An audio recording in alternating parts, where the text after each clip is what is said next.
Vidéo sur le nouvel an et nouvelles résolutions pour l'année 2026. En effet, là où nous sommes quasiment sur le point de changer d'année, je tiens à vous annoncer qu'il y aura un peu de changement sur cette chaîne. En effet, j'ai du nouveau matériel me permettant d'améliorer la qualité visuelle de mes vidéos. De même, ce nouveau matériel va me permettre de potentiellement pouvoir, on va dire, faire des vidéos en dehors de mon bureau que vous voyez ici, d'ouvrir un peu plus les horizons et peut-être même de visiter d'autres endroits à travers les yeux de ma caméra et de ma chaîne YouTube. Donc voilà, à ce niveau-là. Il y aura aussi de l'amélioration, il y aura très prochainement des vidéos en format court, des vidéos en shorts et potentiellement en reels sur mon Instagram Explorateur Sams.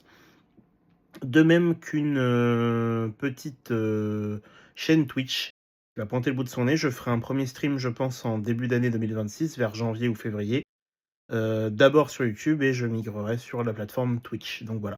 Les annonces pour l'année prochaine, alors c'est du conditionnel, hein, j'ai jamais de chance avec les annonces. Généralement, quand j'annonce des trucs, ça se fait rarement, mais on va espérer, avec la nouvelle année, d'enfin pouvoir un petit peu s'activer. Voilà. Bon visionnage. Ah, le nouvel an. Une sacrée soirée va se passer pour vous et pour moi.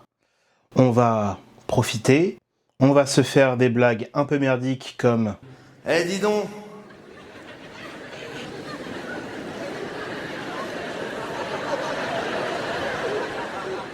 À l'année prochaine.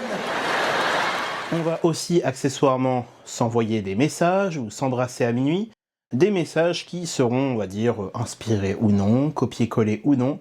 Et bien évidemment, on va aussi tous s'exploser la gueule à grands coups de champagne, de vin, de bière et encore autres digestifs.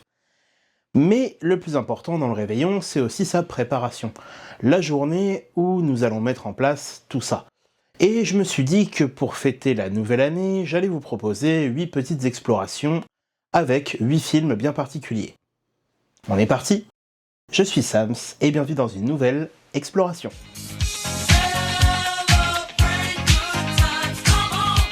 Sorti en 1999 et réalisé par Philippe de Chauvron, ce film nous raconte l'histoire d'Oulage qui vit actuellement sa meilleure vie. Entre son job dans un vidéoclub avec le petit business de cassettes à caractère pornographique de son patron en parallèle et le fait qu'il a une histoire qui commence avec Brigitte chez qui il est invité pour fêter le réveillon.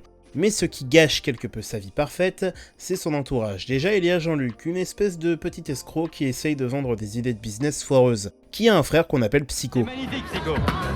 Mathias! C'est fini, Psycho! J'ai beaucoup sorti en prison! Je suis un autre homme maintenant! Qui vient de sortir de Zonze suite à un massacre dans une rave, qui est d'ailleurs un peu soupolé comme son surnom l'indique. À côté d'eux, il y a Théo et sa petite amie cubaine. Théo qui souffre d'une rage de dents affreuse et cherche un moyen de se soulager avec un gros morceau de shit, qu'il cherche désespérément.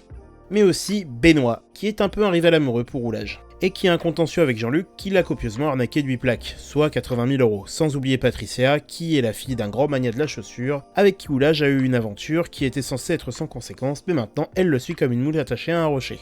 Mais avec tout ça, va s'ajouter, suite à plusieurs quiproquos et des problèmes judiciaires, un nouveau groupe de personnages comme Bruno, un comédien mais pas acteur, sans abri, qui avait tenté de voler un bloc de foie gras, et qui sera appréhendé par l'équipe du brigadier Max Schmitt, policier maniaco-dépressif suite à son divorce avec sa femme Marie-Louise, qui est partie avec un CRS. De même que Cindy, une professionnelle qui cache une petite surprise, et une foule d'énergumènes très excentriques. Mon père me la montrait lorsque j'étais enfant, et je l'adore encore aujourd'hui. Ça fait partie de ces petites comédies françaises qui sont des petites pépites méconnues des années 90.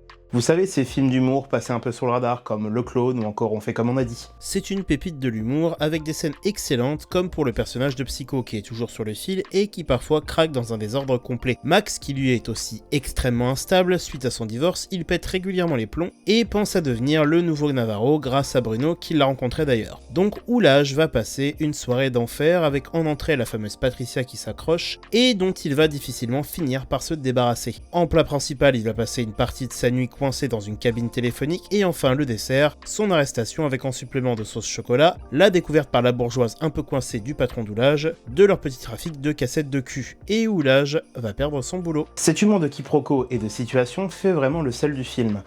D'ailleurs, je vous invite à vérifier et à bien ouvrir l'œil puisqu'il y a un caméo de Franck Dubosc dans le film, qui est d'ailleurs ma scène préférée et la scène la plus drôle à mon humble avis.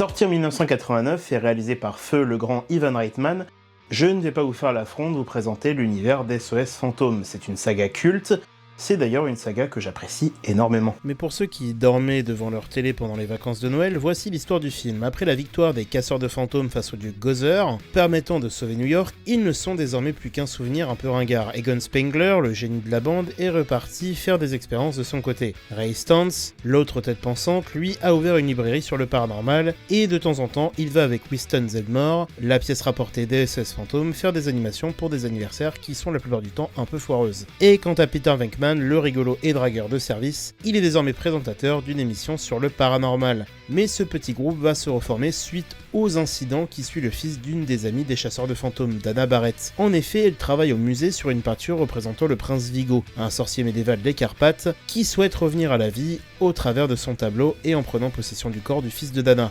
Oscar, le soir du 31 décembre. J'adore SOS Fantôme. J'aime d'ailleurs tout dans cet univers. Déjà, une chose simple, la saga Ghostbusters possède un concept intéressant, en prenant des scientifiques qui combattent des forces surnaturelles comme des fantômes, des entités quasi Lovecraftiennes avec des outils scientifiques, comme des packs à protons par exemple. Le film est dans la continuité du premier avec un nouvel ennemi et de nouveaux défis, mais si vous avez jamais vu les deux films, vous recommandez les deux premiers films, de même que les deux suites réalisées par le fils d'Ivan Reitman, mais aussi le jeu vidéo SOS Fantôme, qui est une suite directe du deuxième, de même que la série Extreme Ghostbusters. Mais aussi les deux fan-films Freddy vs Ghostbusters et Return of the Ghostbusters. Ils ont été réalisés par un fan et sont tout simplement géniaux, même s'ils ont été faits avec 3 bouts de ficelle. Et quant au film de 2016 de Paul Feig avec le casting féminin, eh bien... Madame, je n'écrirai rien sur ce film, c'est une merde.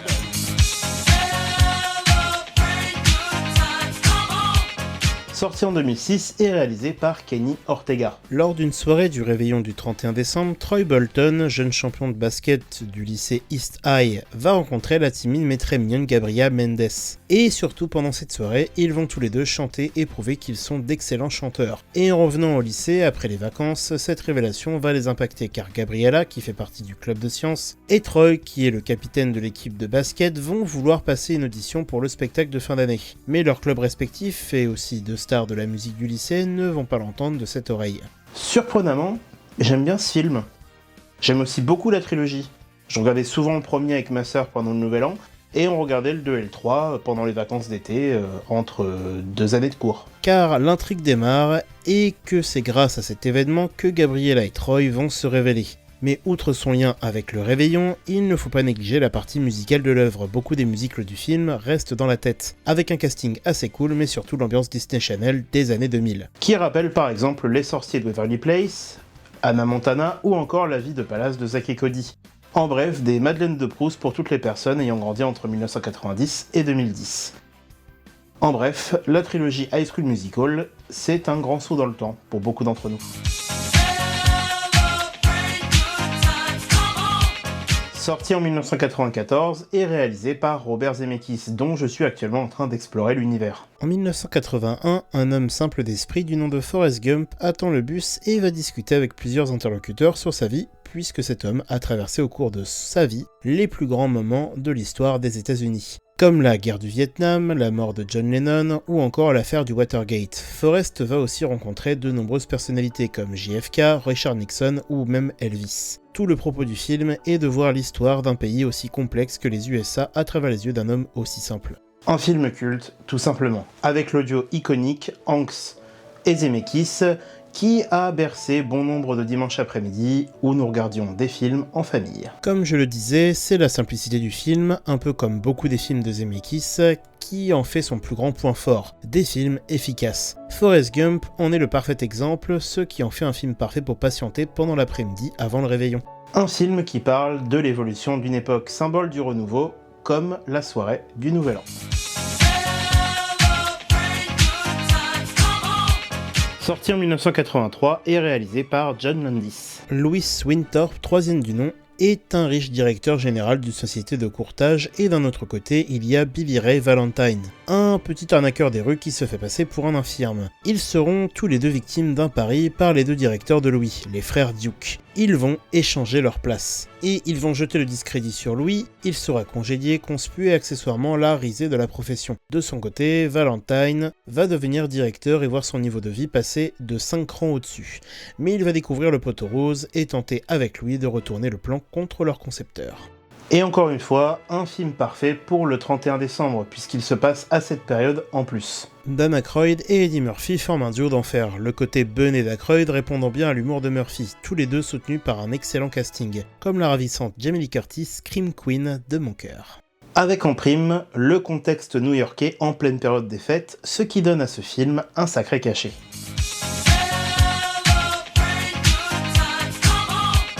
Sorti en 1979 et réalisé par Patrice Lecomte.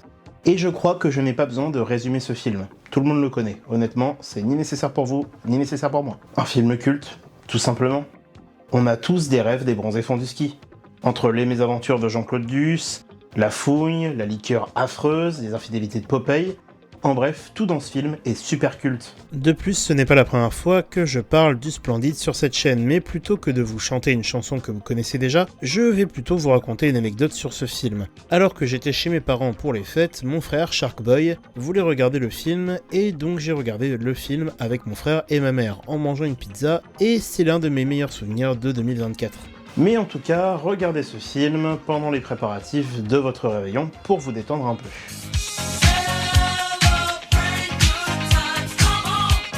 Sorti en 1995 et réalisé par John McTiernan, c'est le troisième film de la saga culte Die Hard. On suit John McClane, flic de la police de New York, à qui il arrive des emmerdes énormes, entre l'un de ses réveillons de Noël où un groupe de terroristes attaque l'immeuble où travaille sa femme, ou encore une autre attaque sur un aéroport de Washington pendant un autre réveillon. Mais là, nous sommes un peu avant les vacances de Pâques, et c'est là qu'un certain Simon pose des bombes dans New York et souhaite faire joujou avec notre flic préféré. Donc John va encore avoir du pain sur la planche et va encore en prendre plein la gueule. Ah, Die Hard. Je soutiens depuis très longtemps que c'est un de mes films de Noël préférés, surtout le premier. Mais vous allez me dire, pourquoi on parle d'un film qui a déjà été abordé pendant mon exploration sur l'été ? Eh bien, ce film ne se déroule pas à Noël comme les deux premiers, donc ce n'est pas un film à regarder avant ou après le 25 décembre. Mais si vous souhaitez continuer votre visionnage de la trilogie... Oui, la trilogie, parce que le 4 est franchement très moyen, et le 5, il est vraiment zéro pointé. Donc faites-vous plaisir avec ce film qui est juste culte.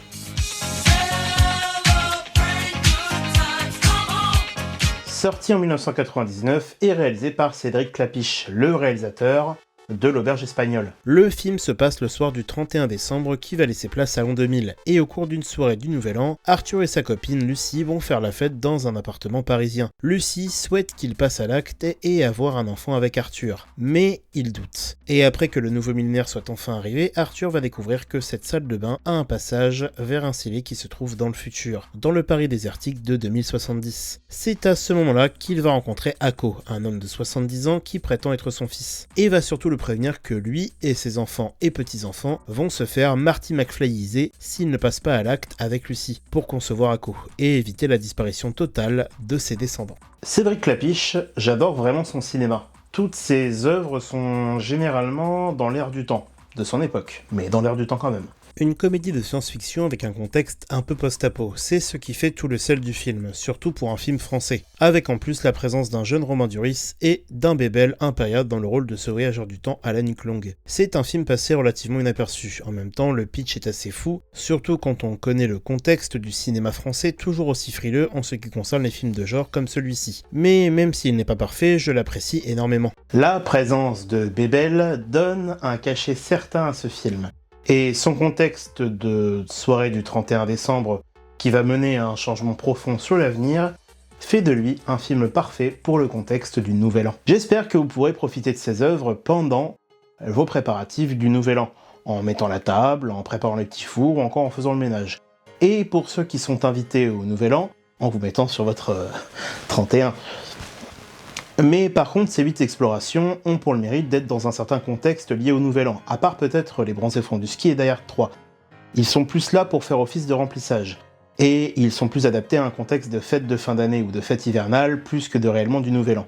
Mais dans le cas des autres œuvres comme High School Musical, Les Parasites peut-être, ou encore Un fauteuil pour deux, qui sont des œuvres plus humoristiques, on voit le Nouvel An à travers des quiproquos, des situations un peu fantasques et extrêmement drôles. Mais nous pouvons aussi le voir à travers des œuvres comme Forrest Gump ou SOS Fantôme, par le biais d'une grande fresque grandiose, avec des enjeux très importants. J'espère que vous avez aimé la vidéo, si tel est le cas je vous invite à liker, partager, commenter. Moi je ne pars pas pour une prochaine exploration, mais pour aller fêter le réveillon. Bonne année!